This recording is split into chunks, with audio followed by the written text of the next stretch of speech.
Buenas tardes, mi nombre es Ashley Camila Monge Quiroz.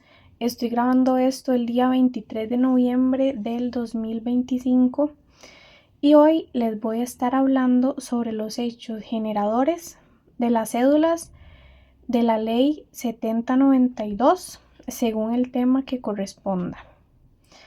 Primero, hablaré a continuación del elemento subjetivo, o sea, el sujeto activo y pasivo, y el elemento objetivo, que son los aspectos material, espacial, temporal y cuantitativo, para cada uno de los tributos que se solicitan. En la renta del capital inmobiliario del sujeto activo es el Estado, usualmente la Administración Tributaria o Dirección General de Tributación. En el sujeto pasivo es la persona física o jurídica que percibe rentas derivadas del capital inmobiliario, como por ejemplo el arrendador de un bien inmueble. O sea, es quien realiza el hecho generador del impuesto. El material es la obtención de rentas generadas por la cesión a terceros del uso o goce de bienes inmuebles, como por ejemplo los alquileres o los subarriendos. En el espacial es la renta obtenida por bienes inmuebles situados en el territorio nacional, o sea, en el principio de territorialidad de la renta. El temporal es cuando el periodo fiscal, generalmente que es anual, pero la obligación de retención o de pago puede ser mensual o en el momento del devengo, dependiendo de la normativa específica, y en el cuantitativo, en la base imponible es la renta bruta que se percibe. Ahora, en la renta de capital mobiliario, el sujeto activo es el Estado, la Administración Tributaria. En realidad, en la mayoría de los casos es el Estado que es el sujeto activo, que es la Administración Tributaria. En el sujeto pasivo es la persona física o jurídica que percibe rentas derivadas del capital mobiliario, como por ejemplo el inversionista que recibe intereses o dividendos. En el material es la obtención de rentas generadas por la cesión de capitales propios a terceros o por la participación de las entidades, como por ejemplo los intereses, los dividendos, los rendimientos de título de valores y demás.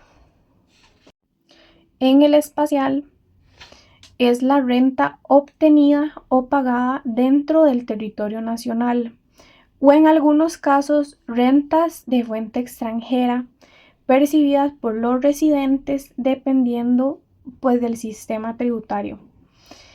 En el temporal es el momento del pago, abono o puesta a disposición de la renta. Y respecto al cuantitativo, en la base imponible es el monto bruto de la renta percibida, ya sea los intereses, los dividendos y demás. En las ganancias del capital, el sujeto activo es el Estado, la Administración Tributaria, y en el sujeto pasivo es la persona física o la jurídica que realiza la transmisión o venta de un activo o derecho, que genera la ganancia. En el material es la obtención de una ganancia derivada de la alteración en la composición del patrimonio de este contribuyente mediante la transmisión o la venta de bienes o derechos. En el espacial es la ganancia obtenida por la venta de bienes o derechos situados en el territorio nacional o en algunos sistemas. En el caso temporal es el momento de la transmisión del bien o derecho que genera la ganancia. Y por último, en el cuantitativo, esa base imponible es la diferencia positiva entre el valor de transmisión, o sea, el precio de la venta, y el costo de adquisición. En las remesas, el sujeto activo es el Estado, la administración tributaria, en otras palabras, como se mencionan con los demás casos. En el sujeto pasivo, el receptor de la renta, o sea, el no residente o beneficiario en el exterior. No obstante, el obligado a retener y enterar el impuesto es el pagador local.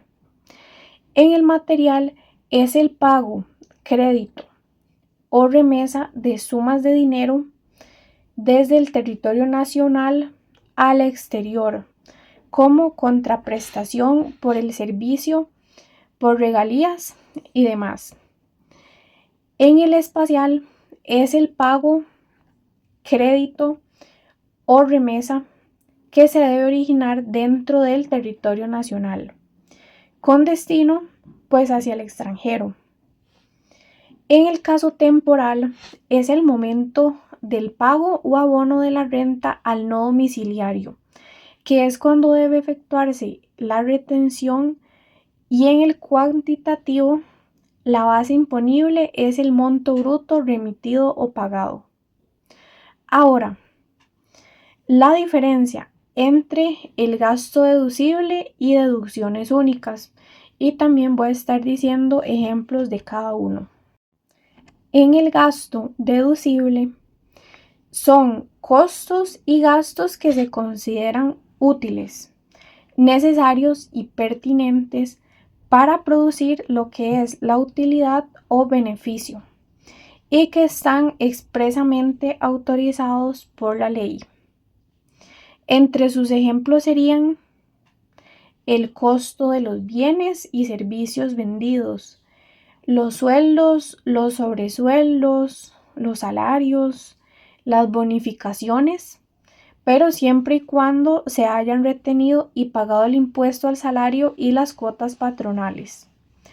Los intereses y otros gastos financieros relacionados con la actividad lucrativa, las depreciaciones y además los gastos de publicidad necesarios para la producción de ingresos gravables.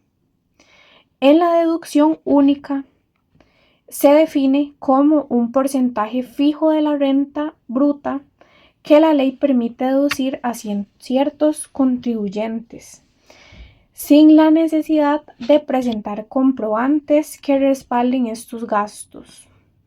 Sus ejemplos, más que todo, serían que los profesionales o los técnicos que prestan su servicio de forma independiente pueden aplicar como una deducción única de un 25% sobre la renta bruta, sin necesidad de prueba algunas, como son las facturas.